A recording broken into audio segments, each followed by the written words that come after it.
It had been a seemingly perfect marriage, or at least that's what Emily had believed.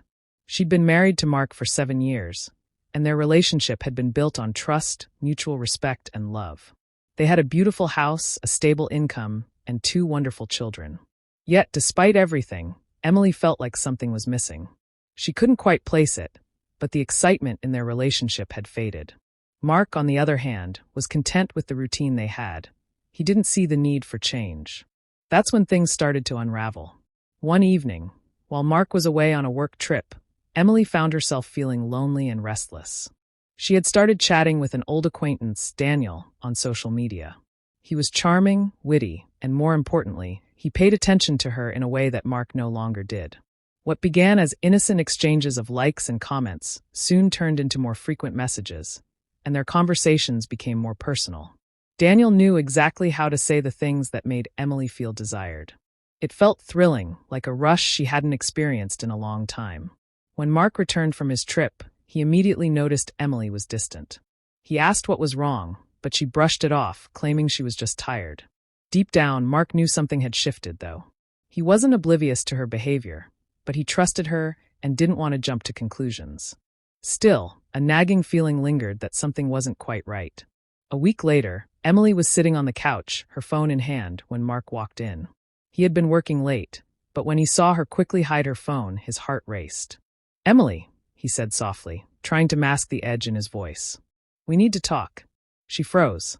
Mark wasn't confrontational, so when he spoke, she knew this wasn't about the laundry or the dishes.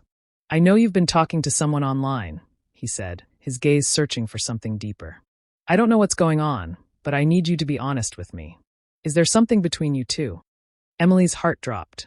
She hadn't expected him to find out, but the guilt was overwhelming. "Mark, it's nothing," she said, trying to explain. "Just a few conversations. You don't have to worry about it." But Mark wasn't buying it. He stared at her sternly. "Emily, I'm warning you," he said, his voice firm. "If you keep going down this path, it will destroy everything we've built. You can't just have a secret life. Not without consequences. I trust you, but I need you to be honest with me." She nervously laughed it off. "You're overreacting. It's harmless. We're just friends." But deep down, Emily knew she was crossing a line. Mark had always been faithful and had always put their family first, yet Emily couldn't seem to stop herself. The attention she received from Daniel made her feel alive again, something she hadn't felt in years. Weeks passed, and Emily ignored Mark's warnings. She met Daniel for coffee under the pretense of catching up, but it didn't take long for the chemistry between them to become undeniable. They began seeing each other more often, exchanging secret glances and stolen moments. Emily could feel herself falling for him, even though she knew it was wrong. The thrill of deception, of sneaking around behind Mark's back, was something she couldn't resist. Then one night, everything changed.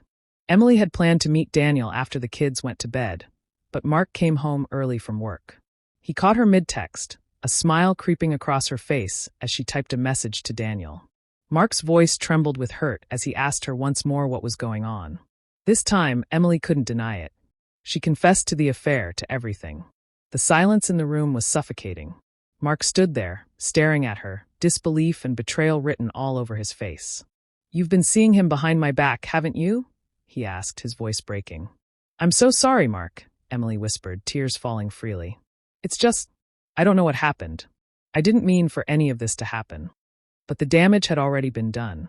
Mark had given her chances to come clean, to end things before they escalated.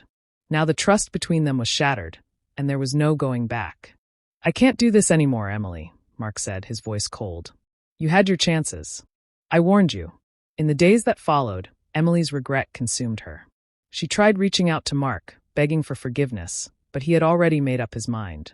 He filed for divorce, and though they agreed to co-parent the kids, their relationship was beyond repair. Daniel, the man Emily thought would make her happy, distanced himself once the affair was exposed. He had no intention of getting involved in the fallout of her failed marriage. Now, months later, Emily wakes up every morning in an empty house, haunted by the words Mark had spoken that night. She can't undo the hurt she caused, the trust she shattered.